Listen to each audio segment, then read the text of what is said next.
ये सत्य घटना कबीर परमेश्वर जी द्वारा बांधवगढ़ के श्री धर्मदास जी के साथ की गई लीला पर आधारित है। श्री धर्मदास जी का जन्म 1395 विक्रमी संवत 1452 को कार्तिक पूर्णिमा के दिन छत्तीसगढ़ के बांधवगढ़ नगर में हुआ।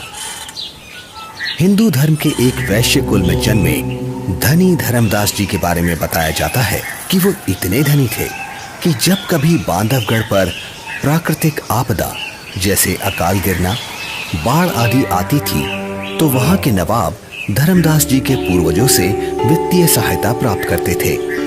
आदरणीय धर्मदास जी इतने धनवान होने के बावजूद भी उनकी बचपन से ही भगवान में अपार श्रद्धा थी, जिसके लिए वो हिंदू धर्म में प्रचलित सभी पूजा भी करते थे और श्री रूपदास जी नाम के एक वैष्णव संत से दीक्षा भी ले रखी थी।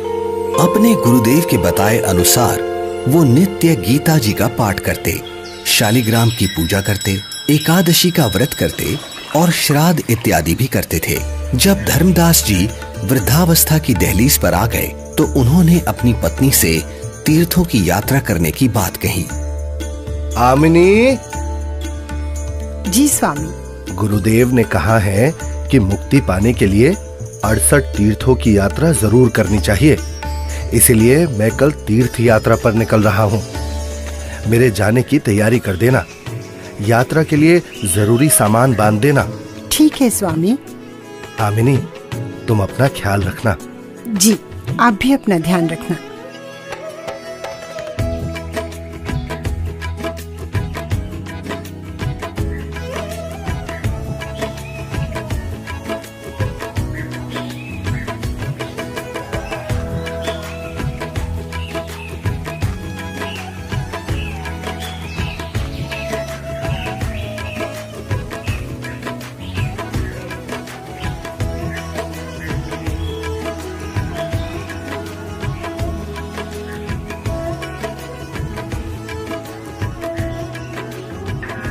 मथुरा में तीर्थों की यात्रा करते हुए एक सुबह धर्मदास जी गोवर्धन पर्वत के पास स्थित एक सरोवर के किनारे पहुंचे।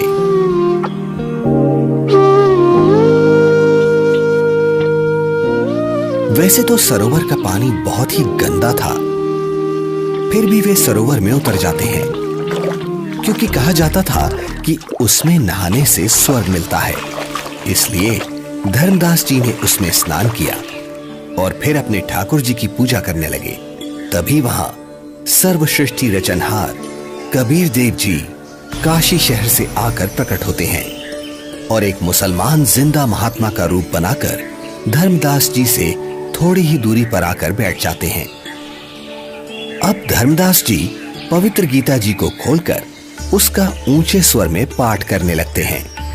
बहुनी में व्यतीतानि जन्मानि तव च अर्जुन तानि अहम वेद सर्वाणि न त्वम वेद परंतप। श्री भगवान बोले, हे परंतप अर्जुन, मेरे और तेरे बहुत से जन्म हो चुके हैं, उन सबको तू नहीं जानता, मैं जानता हूं। न तू एव अहम जातु न आसम न त्वं न इमे जनाधिपाः न च एव न भविष्यामः सर्वे वयम अतः परम। ना तो ऐसा ही है कि मैं किसी काल में नहीं था, अथवा तू नहीं था, अथवा ये राजा लोग नहीं थे, और ना ऐसा ही है कि इससे आगे हम सब नहीं रहेंगे। वैसे तो धर्मदास जी गीता जी के केवल एक अध्याय का ही नित्य पाठ किया करते थे, किंतु आज एक मुसलमान जिंदा महात्मा को हिंदू धर्म की साधना में रुचि लेता देख और अधिक पाठ करते हैं। कुछ देर बाद जब धर्मदास जी गीता जी को बंद कर माथे पर लगाकर रखने लगते हैं, तब ये महात्मा जी, आपका ज्ञान तो बहुत ही अच्छा है। आप कौन हैं? पहले तो आपको यहाँ कभी नहीं देखा। हे भक्त, मेरा नाम धर्मदास है। मैं बांधवगढ़ का रहने वाला हूँ। मेरा जन्म वैश्य कुल में हुआ है और हम इतने शुद्ध हैं कि किसी शूद्र को अपने निकट तक नहीं आने देते, कोई जीव हिंसा नहीं करते। जीव हिंसा करना पाप है, पापी पार नहीं होता। हे महात्मा जी, फिर तो मैं बहुत ही सौभाग्यशाली हूँ जो मुझे आप जैसे महापुरुष मिले। अब धर्मदास जी कबीर परमेश्वर जी को अपनी पूजा साधना से जुड़ी हुई काफी सारी बातें बताते हैं। कबीर परमेश्वर यानी जिंदा महात्मा धर्मदास जी से पूछते हैं, हे संत जी, मैं परमात्मा के लिए भटक रहा हूँ। आपका ज्ञान सुनकर मैं गदगद हो गया। मैं आपसे नाम दीक्षा लेना चाहता हूँ। ये सुनकर धर्मदास जी मन ही मन काफी प्रसन्न होते हैं और कहते हैं, मेरे गुरु श्री रूपदास जी हैं, वही तुम्हें नाम दीक्षा दे सकते हैं। हाँ, मैं तुम्हें दीक्षा तो नहीं दे सकता, लेकिन अपने गुरुदेव के उपदेश सुना जरूर सकता हूँ। आपको ये जरूर सुनने चाहिए। हाँ हाँ, क्यों नहीं, लेकिन मेरे मन में कुछ शंका भी है महात्मा जी। शंका? जी। कैसी शंका जिंदा? पूछिए पूछिए। हे महात्मा जी, मैं जानना चाहता हूँ कि मुझे कौन सी साधना करनी चाहिए जिससे मैं खुदा को पा सकूं। अगर तुम्हें वास्तव में सच्चे अजर अमर परमात्मा की प्राप्ति करनी है तो सुनो, सबसे बड़ा महापाप होता है जीव हिंसा करना। मांसाहारी और जीव हिंसा करने वाला व्यक्ति कभी भी मोक्ष प्राप्त नहीं कर सकता। ठीक है स्वामी, मैं जीव हिंसा नहीं करूंगा। मेरे गुरुदेव श्री रूपदास श्री राम जी और श्री कृष्ण जी का नाम देते हैं, इसीलिए तुम्हें भी हरे राम हरे कृष्ण का जाप करना होगा।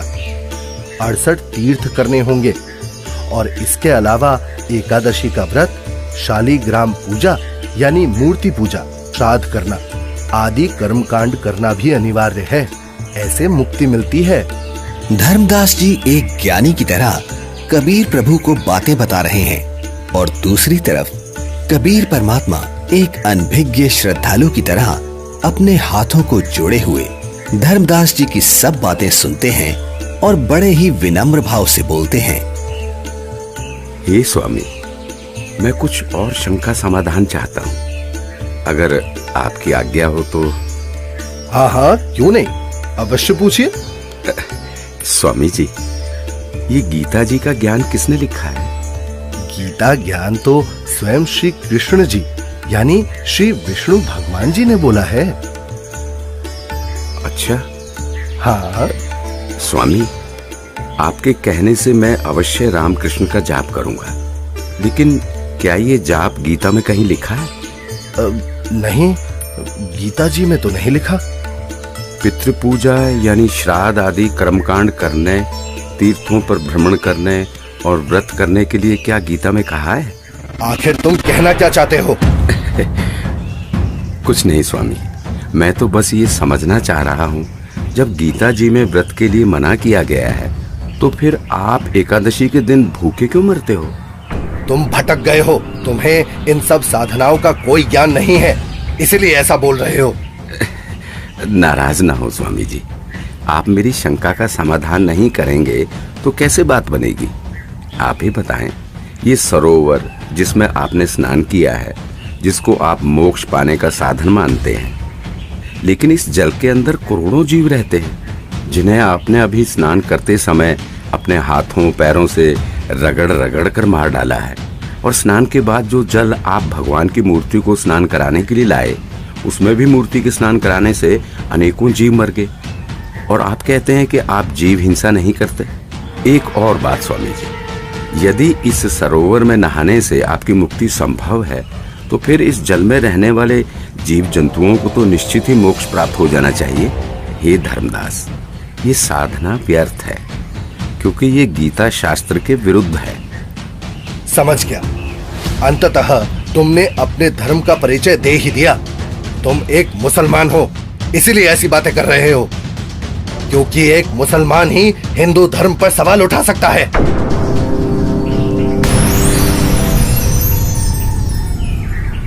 अरे, ये तो गायब हो गए। लगता है ये कोई सामान्य संत नहीं थे। मुसलमान होकर भी उनको हिंदू शास्त्रों का पूर्ण ज्ञान है। ये जरूर कोई देव पुरुष है। वे सही ही तो बता रहे थे। हे परमात्मा, एक बार फिर से वही संत मिले तो मैं अपना हठ छोड़कर नम्र भाव से संपूर्ण ज्ञान समझूंगा। हे भगवान, माफ करो मुझे।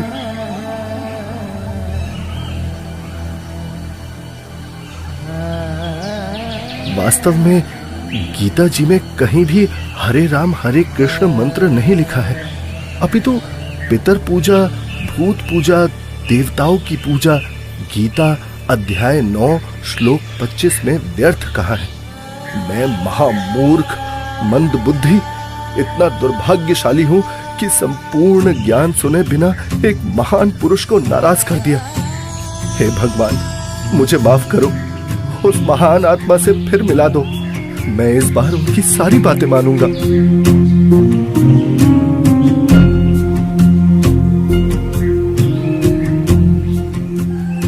आज धर्मदास जी का मन किसी भी कर्म कांड में नहीं लग रहा था।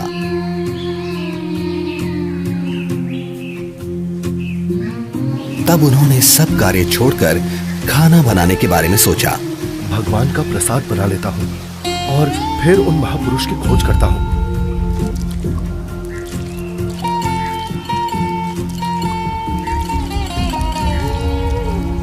हे भगवान, ये क्या अनर्थ हो गया?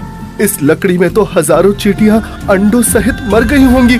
हे भगवान, आज जैसा अनर्थ तो कभी नहीं हुआ। बहुत बड़ा पाप कर दिया मैंने। मैं इस पाप से बने हुए भोजन को कदापि नहीं खा सकता। एक काम करता हूँ, इस भोजन को लेकर किसी साधु संत को खिला देता हूँ और स्वयं आज निराहार रहता हूँ, जिससे मैं पाप मुक्त हो जाऊंगा।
संत जी कुछ बोल रहे हैं। इनके बीच में बोलना ठीक नहीं है।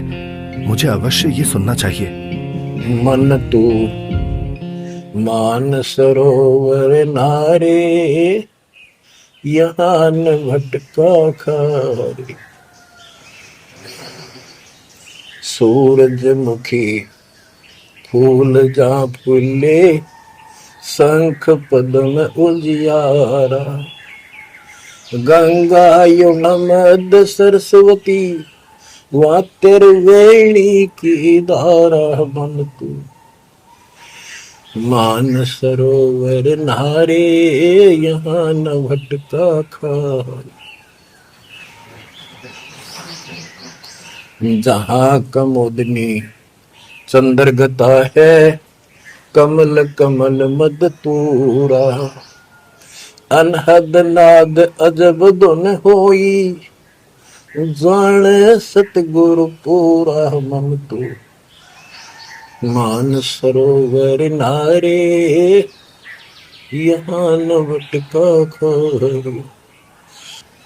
ओ गट घाट विषम है दरिया, नहावे संत सुजाना। ओ गट घाट विषम है दरिया, नहावे संत सुजाना।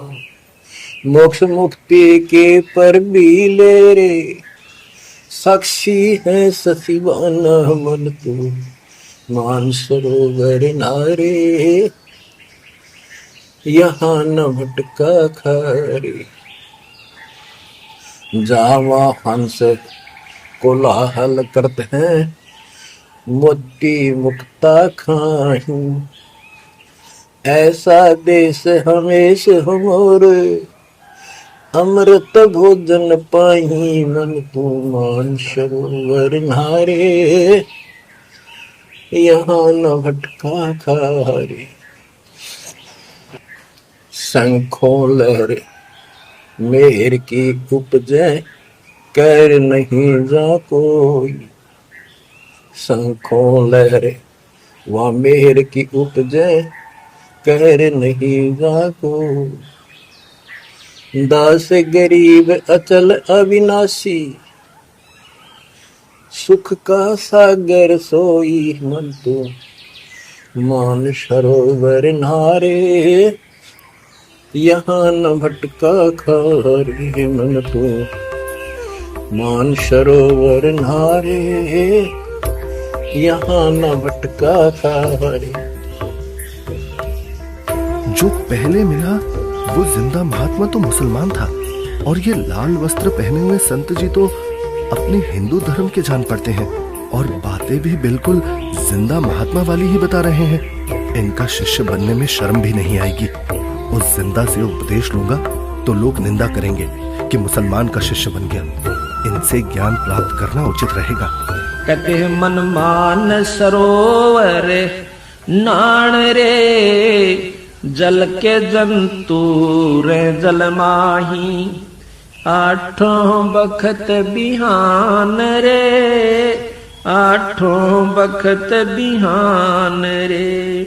मन मान सरोवर नाण रे, जल के जंतु रे जल माही। आठों बखत बिहान रे, 184 जल के बासी। ये भुगते चारों खान रे, चेतन वो कजड़ को पूजय गांठ बांध पाषाण रे। भाई मरकट कहाँ चंदन के लेपे, क्या गंग नवाय सवान रे। अर सुधी हो न पूछतास की, वो छोड़ को न बाण रे। 12 कोट जहां जम किंकर, बड़े बड़े दैत हवान रे। धर्म राय की दरगाह माही, ओरई खेचा ताण रे। फिर ओरी खेचा ताण रे। मैं जो साधना कर रहा हूँ उससे यमदूतों द्वारा दिए जाने वाले कष्ट नहीं टलते। इसका मतलब ये सब साधना तो व्यर्थ है।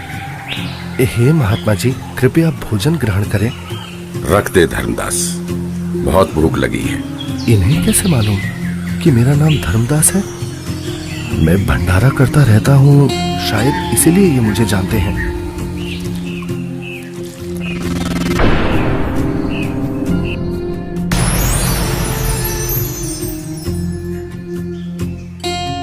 आप तो वही महात्मा जी हो। हत्यारे, कल तू क्या कह रहा था कि जो जीव हिंसा करते हैं वो कभी मोक्ष को प्राप्त नहीं कर सकते। अरे तू तो कसाई से भी बुरा निकला। हे प्रभु, मुझ अज्ञानी को क्षमा करो। मैं कहीं का नहीं रहा जिसका कोई लाभ नहीं, और शास्त्र अनुकूल साधना किससे मिले ये आप ही बता सकते हैं। मैं आपसे पूर्ण आध्यात्मिक ज्ञान सुनने का इच्छुक हूँ। कृपया मुझ अज्ञानी पर दया करके मुझ पापी को वो तत्व ज्ञान सुनाए भगवत, जिससे मेरा मोक्ष हो सके। ठीक है धर्मदास, अब सुनो। आप एकादशी का व्रत करते हो, जबकि श्रीमद् भगवद गीता अध्याय 6 श्लोक 16 में पढ़ा है कि हे अर्जुन, ये योग यानी भक्ति ना तो अधिक खाने वाले की और ना बिल्कुल ना खाने वाले अर्थात व्रत रखने वाले की, ना अधिक सोने वाले की तथा ना अधिक जागने वाले की सफल होती। इस श्लोक में व्रत रखना पूर्ण रूप से मना है धर्मदास। फिर देख अपनी गीता खोलकर। यहाँ परमेश्वर कबीर देव जी जिंदा रूप में धर्मदास जी को सृष्टि रचना सुनाते हैं और तीनों देवताओं की स्थिति से अवगत कराते हैं कि हे धर्मदास, अभी तक आप जिन भगवानों की यानी ब्रह्मा विष्णु महेश की भक्ति कर रहे थे, वो तो पृथ्वी, स्वर्ग और पाताल केवल इन तीनों लोकों में प्रधान है। रजगुण ब्रह्मा है, सतगुण विष्णु और तम गुण शिव जी ये मोक्ष नहीं कर सकते। आप जो भक्ति कर रहे हैं उससे कोई लाभ नहीं होगा। धर्मदास, केवल शास्त्र अनुकूल भक्ति करो। हे महात्मा, आप ये क्या कह रहे हैं? ब्रह्मा विष्णु महेश की भक्ति करने से कोई लाभ नहीं होगा? हम उनको कैसे छोड़ सकते हैं? धर्मदास, मैं इन देवताओं को छोड़ने की नहीं कह रहा, बल्कि आपको ये समझा रहा हूं कि जो पवित्र गीता जी और पवित्र वेद बता रहे हैं वैसे साधना करने से ही मोक्ष संभव है। हे जिंदा, भगवान विष्णु अखिल ब्रह्मांड के स्वामी हैं और आप उनको केवल 3 लोक के स्वामी बता रहे हैं। यदि फिर से आपने श्री विष्णु को अपमानित किया तो उचित नहीं होगा। मूर्ख के समझावते ज्ञान गाठी का जाए, कोयला होत न उजला, भावे 100 मन साबुन लाए। ये मैंने क्या कर दिया? मैंने उन महात्मा को फिर से नाराज कर दिया। मेरी बुद्धि भ्रष्ट हो गई है। जो मैंने सच्चे परमात्मा को नहीं पहचाना, उन्हें अपने जैसा मनुष्य मान लिया। हे भगवान, मुझे क्षमा करो। अब जिस पूजा को मैं कर रहा हूं वो कर नहीं सकता और आपकी बात मैंने सुनी नहीं। हे भगवान, मुझे सत्मार्ग दिखाओ, नहीं तो मैं आत्मघात कर लूंगा। मुझे परमात्मा की सच्ची भक्ति चाहिए। अब परमात्मा के अंतर्ध्यान हो जाने से व्याकुल धर्मदास जी अपने आप को कोसते हुए तीर्थ यात्रा को बीच में ही छोड़कर घर को चल पड़ते हैं। रास्ते में धर्मदास जी एक बगीचे में विश्राम करने के लिए रुकते हैं, जहां अक्सर सभी तीर्थयात्री विश्राम के लिए रुका करते हैं। जहां धर्मदास जी चिंतन करते हैं कि पूर्ण परमात्मा की साधना तो मेरे को मिली नहीं और पहले वाली साधना मैं नहीं करूं तो कहीं मैं पाप का भागी ना बन जाऊं। इसलिए धर्मदास जी मूर्ति निकालकर वापस उन्हीं की पूजा करने लगते हैं। तभी दयालु परमात्मा कबीर देव जी पहले की तरह संत रूप बनाकर वहां प्रकट हो जाते हैं, जिन्हें देख धर्मदास की खुशी का ठिकाना ही नहीं रहता। हे परमात्मा, हे मेरे मालिक, बहुत दया करी दाता, मुझ पापी को माफ करे प्रभु। बैठो प्रभु, मैं आपके खाने के लिए कुछ लाता हूँ। नहीं धर्मदास, अभी इच्छा नहीं है। हे भगवान, यदि आप नहीं खाएंगे तो मेरी आत्मा को कष्ट होगा। ठीक है धर्मदास, जो तेरी इच्छा है ले आ खाने के लिए। धर्मदास के काफी आग्रह करने पर और उनके सच्चे भाव को देखकर परमात्मा कबीर जी पेड़े और बताशे खाने लगते हैं। परमात्मा को पेड़े खिलाते हुए धर्मदास जी बहुत प्रसन्न होते हैं। प्रसाद लेने के बाद परमात्मा फिर से ज्ञान चर्चा करने लगते हैं। हे धर्मदास जी, आप यदि अभी भी इस ज्ञान पर विश्वास नहीं कर पा रहे हैं तो क्यों ना आप एक बार अपने गुरुदेव रूपदास जी से ये सब पूछ के देख लो कि क्या ब्रह्मा विष्णु महेश के कोई माता पिता हैं या नहीं, और क्या ब्रह्मा विष्णु महेश जी की जन्म मृत्यु होती है। क्या ये देवता आपके पाप कर्म काट सकते हैं? क्योंकि जो ज्ञान मैंने आपको बताया है पुराणों में ये सब स्पष्ट लिखा है। और हाँ धर्मदास, आप अपने गुरु जी से ये भी पूछना कि क्या आप जो भक्ति बता रहे हैं उससे मुझे मोक्ष की प्राप्ति हो जाएगी। हाँ प्रभु, मैं निश्चित ही गुरुदेव से इन शंकाओं का समाधान अवश्य करवाऊंगा। इसके बाद कबीर प्रभु वहां से चल पड़ते हैं। धर्मदास जी कबीर परमात्मा जी को बेहद व्याकुलता में एकटक देखते जा रहे हैं। प्रभु, प्रभु! लेकिन धर्मदास जी के लिए ये परिस्थिति बहुत असामान्य हो जाती है। धर्मदास जी इतना व्याकुल हो जाते हैं कि वो परमेश्वर कबीर साहिब जी को छोड़ना नहीं चाह रहे थे और पहले वाली साधना भी छोड़ना धर्मदास जी के लिए बहुत मुश्किल हो रहा था। कबीर प्रभु के जाने के बाद धर्मदास अपनी शंकाओं के समाधान के लिए अपने गुरु रूपदास जी के आश्रम की तरफ निकल पड़ते हैं।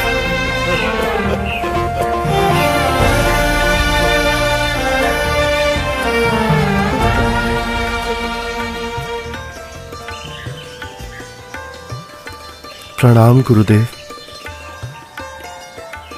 आशीर्वाद है भक्त। आओ बैठो। क्या बात है धर्मदास, बहुत व्याकुल दिख रहे हो। और आप तो तीर्थ यात्रा पर गए थे ना?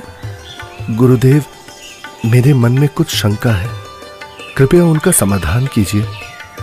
कहो धर्मदास, क्या शंका है आपकी?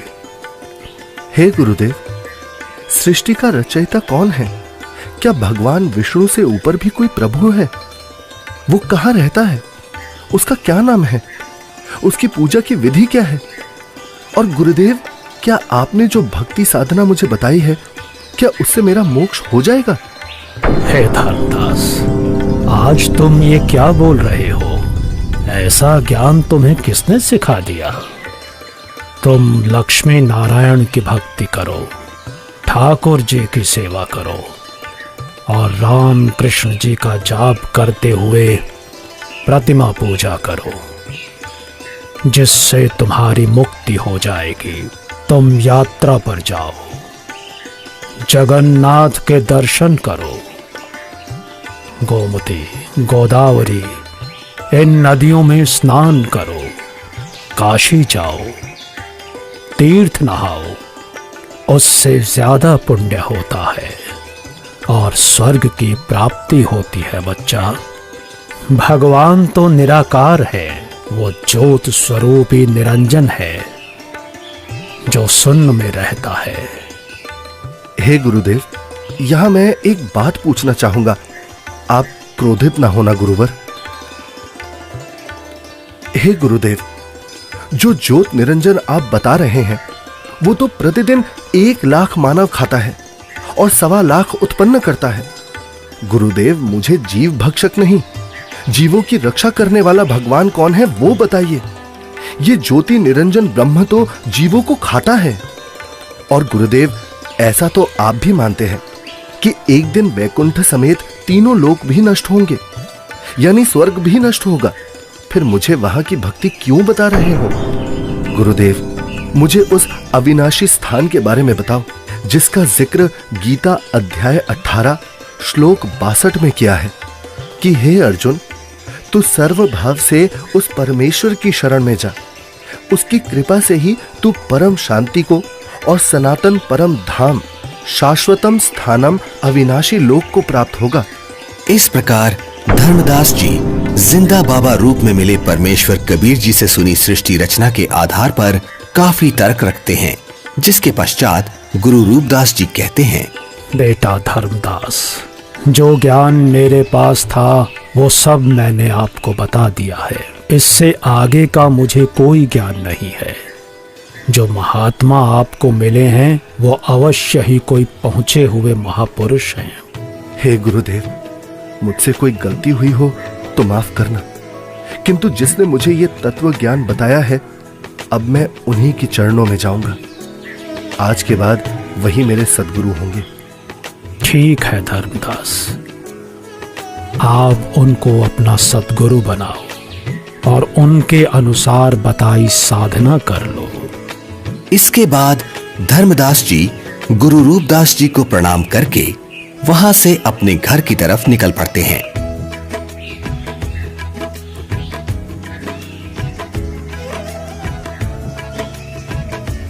रास्ते में जाते जाते अब धर्मदास के मन में एक शंका ये भी उत्पन्न हुई कि हिंदू धर्म इतना बड़ा है, क्या किसी को गीता का यथार्थ ज्ञान नहीं होगा?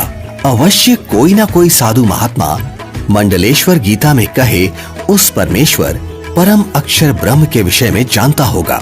इसके बाद धर्मदास कई प्रसिद्ध हिंदू संतों से मिलते हैं। सबको पहले 1 रुपया दान देते हैं ताकि संत मेरे को अपने दिल की बात गुप्त रहस्य बताएगा, क्योंकि जो भक्त अधिक दक्षिणा देता था तो संत उससे अधिक स्नेह से बात करते थे।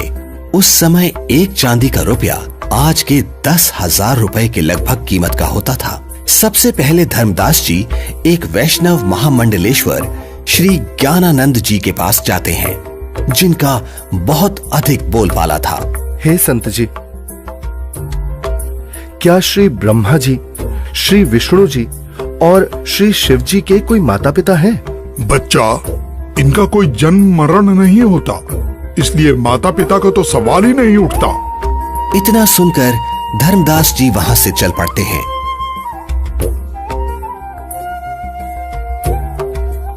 जहां कुछ दूरी पर धर्मदास जी को एक बहुत बड़े विद्वान महात्मा का पता चलता है, जो कि काशी विद्यापीठ से पढ़कर आए हैं और वे शास्त्रों के पूर्ण विद्वान हैं।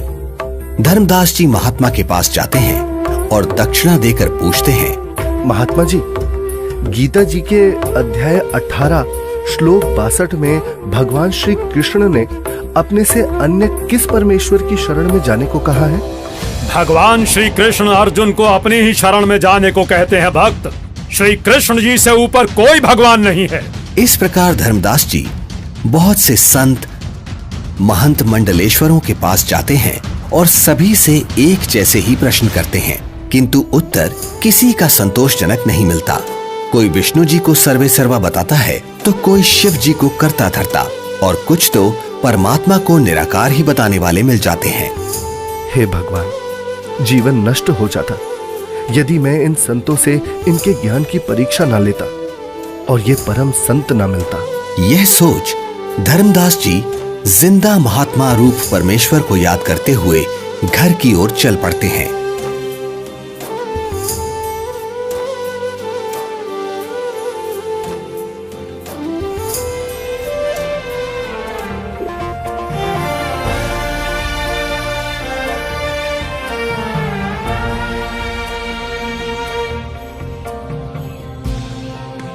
जहां मार्ग में एक नदी आती है, जिसके किनारे वृक्ष के नीचे एक हिंदू संत विराजमान दिखाई देते हैं, जिनके पास 4-5 व्यक्ति भी बैठे हैं। धर्मदास जी भी विश्राम करने के उद्देश्य से संत के पास कुछ दूरी पर वृक्ष के नीचे छाया में दूर से ही राम राम करके बैठ जाते हैं।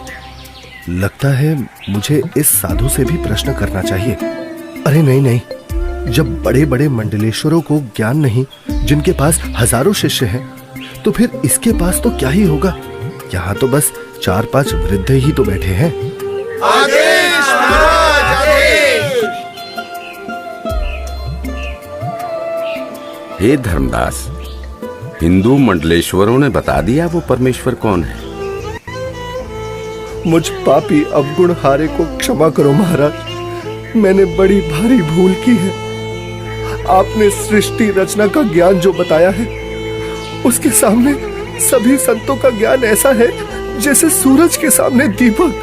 धर्मदास, तेरे मन में अन्य संतों से ज्ञान जानने की प्रेरणा मैंने ही की थी। यदि आप इन सब के अज्ञान से परिचित नहीं होते तो फिर भी मेरे ऊपर विश्वास नहीं करते, सोचते रहते कि और संतों के पास भी जाना चाहिए। ये कैसे हो सकता है कि मुसलमान को ज्ञान है, हिंदुओं को नहीं। अब तुम पूर्ण विश्वास करोगे, इसलिए पूर्ण लाभ मिलेगा। मेरे को एक अन्य संत मिला, उसने भी यही आप वाला ज्ञान बताया था। मुझे लगता है वो आप ही हो, आपने रूप बदल रखा है। हे धर्मदास, मैं उनका शिष्य हूँ, वे मेरे गुरु हैं, वे काशी में रहते हैं। यहाँ धर्मदास व जिंदा रूपी परमात्मा की बहुत ज्ञान चर्चा हुई, जिसके बाद मैं अब सतगुरु के दर्शन करने जा रहा हूँ, आज्ञा दो। मुझे सतलोक के दर्शन करा दो, बिना देखे मुझे शांति नहीं होगी। हे धर्मदास, आपको गुरुजी से दीक्षा दिला दूंगा, फिर भक्ति करना। हे जिंदा, आप ही सब कुछ हो, अपने आप को छुपा रहे हो। मुझे सतलोक दिखाओ ताकि मेरी आत्मा को संतोष हो। धर्मदास, नाम लेकर भक्ति करो। जब शरीर छोड़कर जाओगे तो आप वहां सतलोक देखना। हठ क्यों कर रहे हो? मैं कितना दुष्ट हूँ कि मैंने परमात्मा पर विश्वास नहीं किया, और अब पता नहीं वो फिर दोबारा दर्शन देंगे या नहीं। रोते रोते धर्मदास जी अपने घर पहुंच जाते हैं।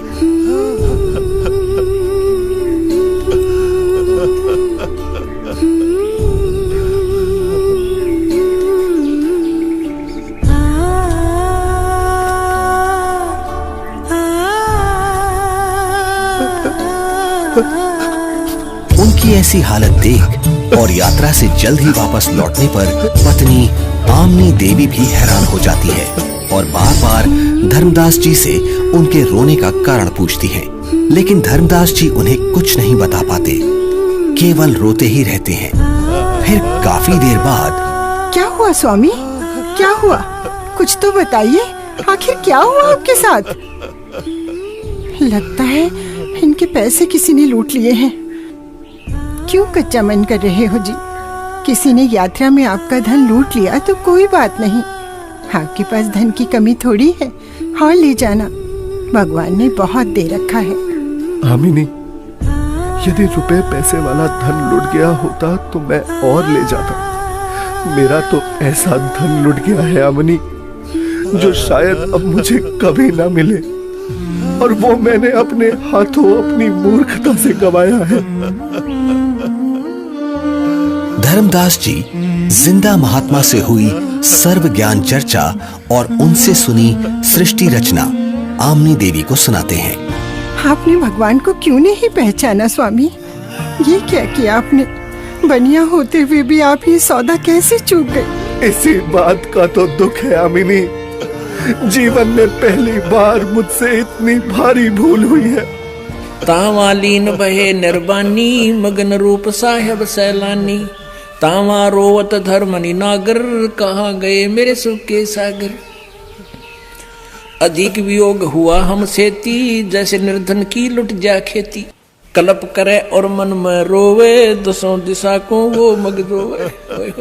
अधिक वियोग हुआ हमसे ती, जैसे निर्धन की लुट जा खेती।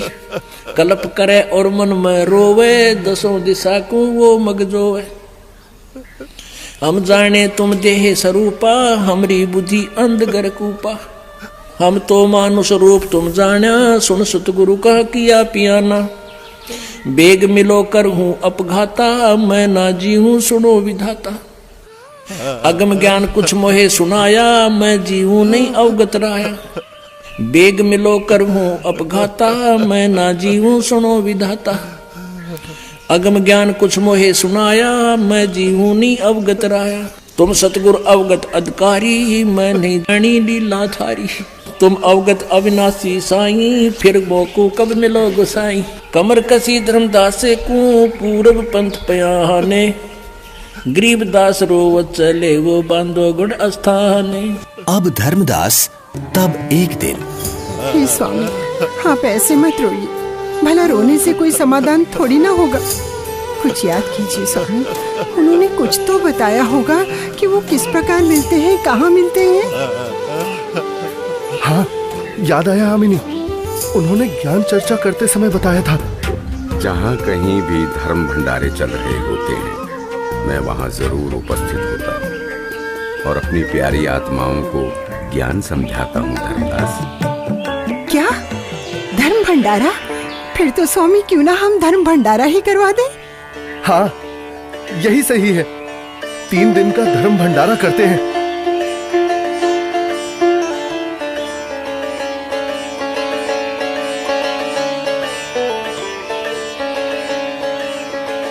भंडारे का आयोजन शुरू हो जाता है।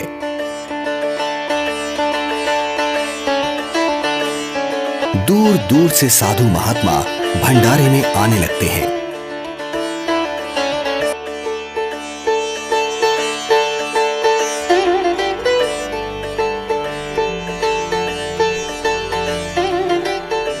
धर्मदास जी भंडारे में हर तरफ घूम घूम कर प्रत्येक संत महात्मा को बड़े ही ध्यान से देखते हैं, किंतु परमेश्वर कहीं भी उनको दिखाई नहीं देते।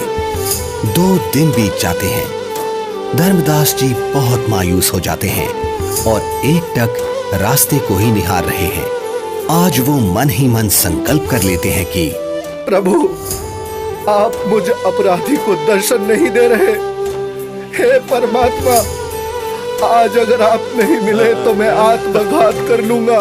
तभी अचानक धर्मदास जी की नजर कुछ ही दूरी पर एक कदम के वृक्ष के नीचे जाती है, जहां वही पूर्ण परमात्मा कबीर परमेश्वर जी उसी जिंदा महात्मा के रूप में विराजमान होते हैं, जिन्हें देखकर तो धर्मदास जी की खुशी का ठिकाना ही नहीं है।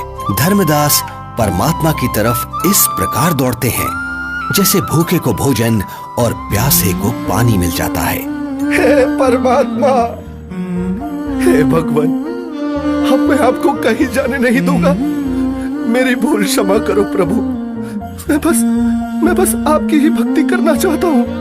मैं भविष्य में कोई गलती नहीं करूंगा। हे दीनदयाल, मुझ अज्ञानी को माफ कर दो।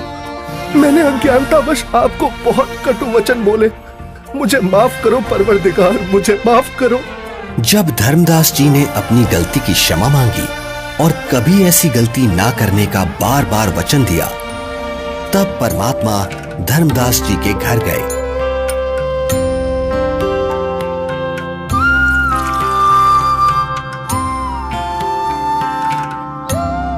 जहां आमनी देवी और धर्मदास जी दोनों ने परमात्मा की बहुत सेवा की और उनसे नाम दीक्षा ली। हे प्रभु, आपका बच्चा बहुत नरम दिल का है। इतना रोया, मैं भी रुला दी।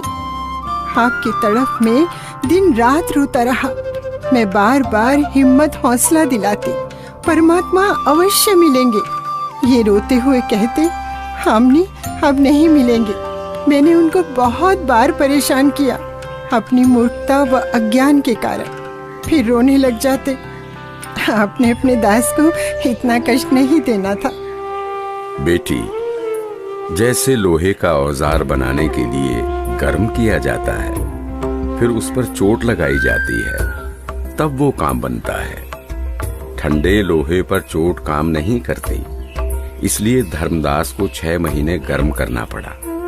ये काल का वकील बना था। अब जो मैं बताऊंगा ये सब मानेगा और काम का हो जाएगा, यानी मोक्ष प्राप्त करेगा। धर्मदास, आपको वो भगवान मिला है जिसको पाने के लिए राजाओं ने राज त्याग दिए, ऋषियों ने शरीर तक गला दिए। इसलिए अब खूब भक्ति करो ताकि आप हमेशा हमेशा के लिए सतलोक के निवासी बन सको, जहां आपको इतना सुख मिलेगा जो स्वर्ग क्या महास्वर्ग में भी नहीं है। सुंदर बाग, सदाबहार फलदार वृक्ष और दूधों की नदियां बहती हैं, जहां सुंदर नर और नारी रूप में हंस आत्माएं रहती हैं। वे कभी वृद्ध नहीं होते और वहां जाने के बाद कभी मृत्यु भी नहीं होती। धर्मदास, हे महाराज, नाराज ना होना। कृपया मुझे वो अमर लोक दिखाने की मेहर करे परवरदिगार, ताकि मेरा विश्वास दृढ़ हो। आप भक्ति करो। जब शरीर त्याग कर जाओगे तो सतलोक को ही प्राप्त करोगे। धर्मदास जी के अधिक आग्रह करने पर कबीर परमेश्वर जिंदा रूप में धर्मदास जी की आत्मा को निकालकर ऊपर सतलोक में ले जाते हैं। सतलोक, जहां दरबार के द्वार पर खड़े द्वारपाल को परमेश्वर ने कहा कि धर्मदास जी को परमात्मा के दर्शन कराओ।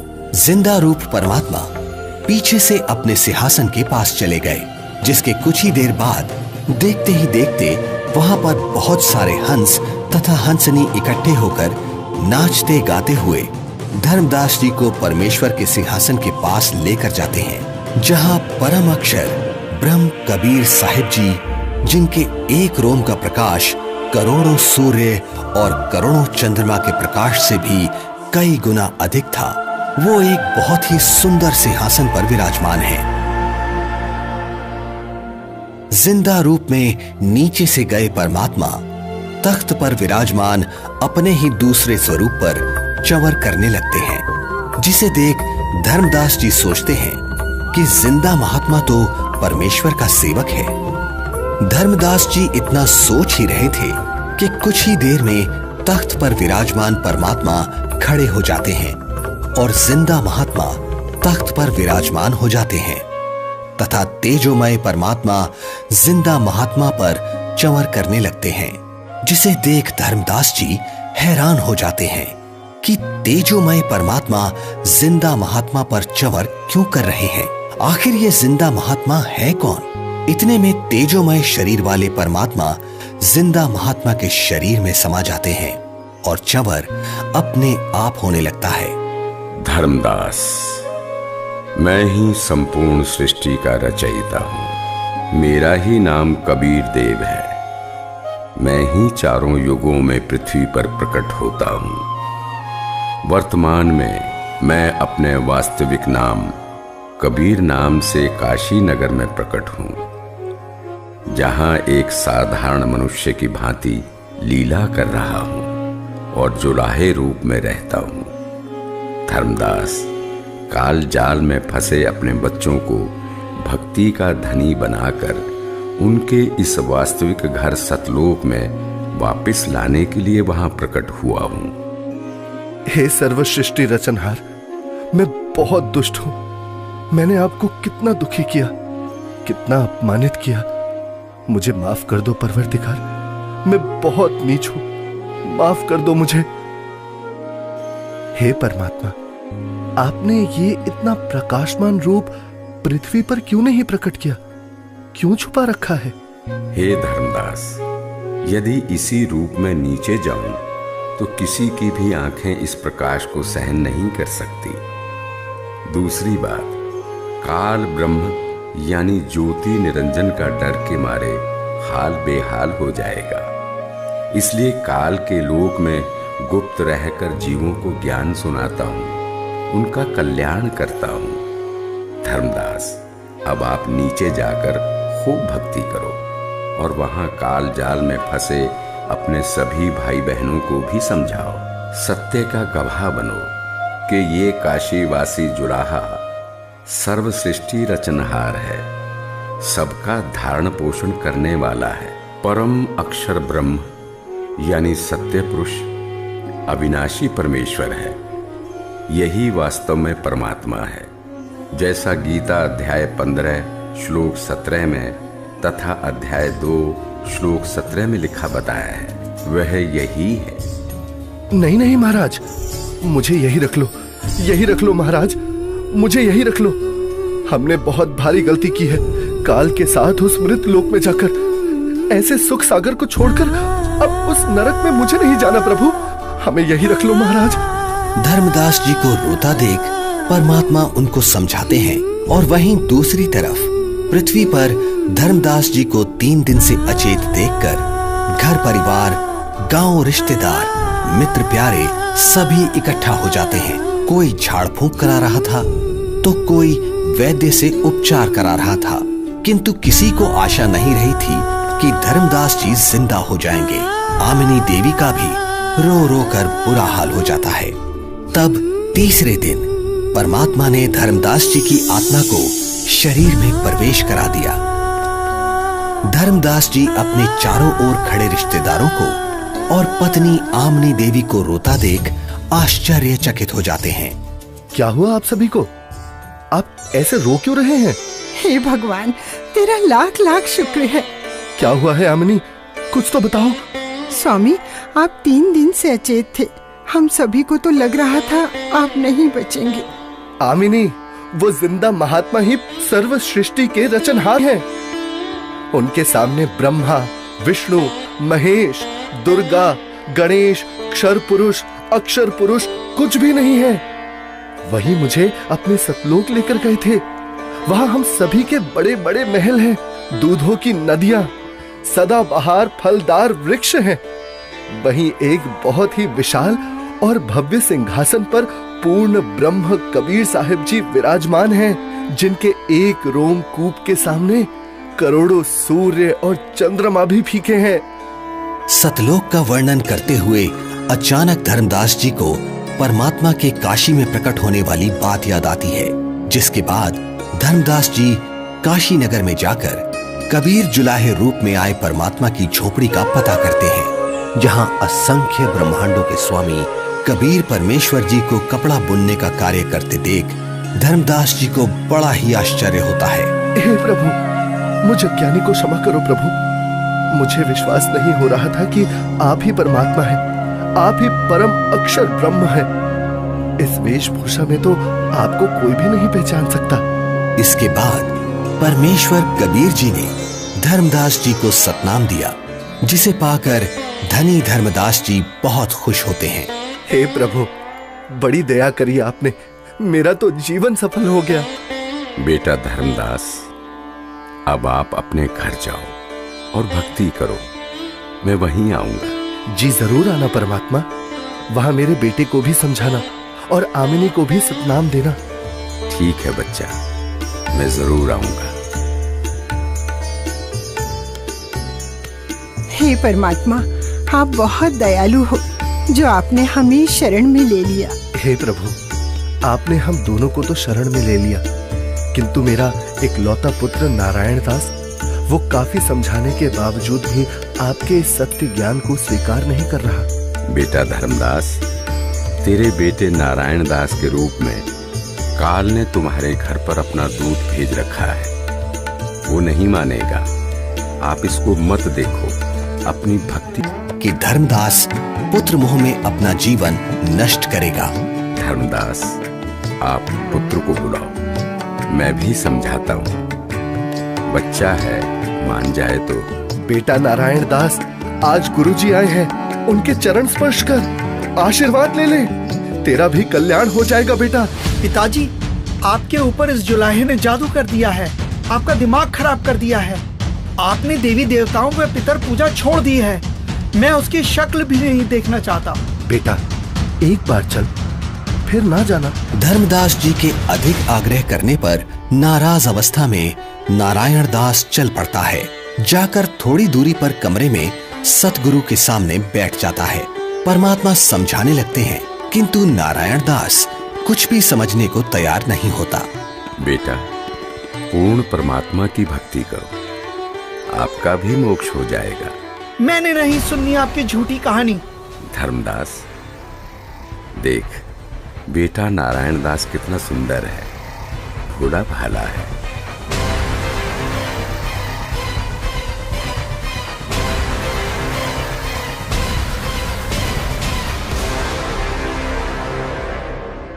बेटा नारायण दास, आप जाओ, आपको जो ठीक लगे करो। हे भगवान, मेरा वंश तो काल का वंश बन गया, दया करो दाता, अब मेरे वंश का क्या होगा? वंश का क्या करेगा बेटा, यहां से पीछा छुड़वा ले धर्मदास। धर्मदास जी का रो रो कर बुरा हाल हो जाता है। तब कबीर परमात्मा जी अपना आशीर्वाद भरा हाथ धर्मदास जी के सिर पर रखते हुए कहते हैं, ठीक है धर्मदास, तेरे घर पर मैं अपना हंस भेजूंगा। तू वंश की चिंता करता था धर्मदास, तेरा 42 पीढ़ी तक वंश चलेगा, तू चिंता मत कर। तुम्हारे घर पर एक पुत्र उत्पन्न होगा, उसका नाम चूड़ामणि रखना। इस उम्र में बच्चा? हे भगवान, ये कैसे संभव है? उधर देखो बेटा, 10वें महीने आमनी के गर्भ से तुम्हारे घर ये बेटा जन्म लेगा। धर्मदास जी को कुछ विश्वास और कुछ अविश्वास होता है, किंतु परमेश्वर की दया से आमनी देवी के गर्भ से 10वें महीने एक बच्चा पैदा होता है, जिसका नाम चूड़ामणि रखा जाता है। बड़ी दया करी दाता, जो आपकी हंस आत्मा हमारे घर आई। हे भगवान, दया करना कि मेरे वंशज आपकी भक्ति में ही लगे रहे। धर्मदास, ज्योति निरंजन अर्थात काल मेरे नाम से 12 पंथ चलाएगा और तेरे वंश वाले 6ठी पीढ़ी में जाकर मेरी बताई सत्य भक्ति को करना छोड़ देंगे। वो उन काल के चलाए नकली 12 पंथों में से जो 6ठा टकसारी पंथ होगा उसकी साधना करना शुरू कर देंगे, जो काल में डुबोने वाली ही होगी। हे परमात्मा, दया करो अंतर्यामी, उनका उद्धार कैसे होगा? दया करो। हे धर्मदास, काल द्वारा चलाए जाने वाले 12 पंथों में 12वां पंथ का प्रवर्तक संवत 1774 में जन्म लेगा। उस पंथ समेत सब 12 पंथों के पंथी मेरी वाणी का गलत अर्थ लगाकर गलत साधना करेंगे। असंख्य जन्म तक सतलोक नहीं जा सकेंगे। उसी 12वें पंथ में हम ही प्रकट होंगे, हम गुप्त रूप से लीला करेंगे। धर्मदास, मैंने तेरे को 42 पीढ़ी तक तुम्हारा वंश कलयुग में चलने का आशीर्वाद दिया। तेरे वंश वालों का उद्धार मेरे द्वारा भेजे जाने वाले मेरे कृपा पात्र महापुरुष से होगा। जिस समय कलयुग 5505 वर्ष बीत जाएगा, तब वो महापुरुष मेरा भेजा हुआ आएगा, अर्थात उसे मुझे ही समझ। वो सारे संसार के प्राणियों का उद्धार करेगा। उस समय तेरे बिंद वाले यानी तेरी 42 पीढ़ी वाले हों या सारा संसार, जो भी उससे नाम दीक्षा लेगा उन सबकी मुक्ति हो जाएगी। मेरा आशीर्वाद है।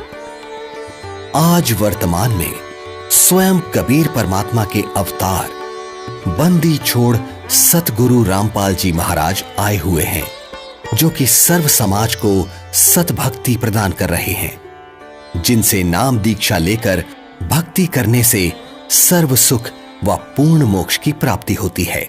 सत साहिब जी।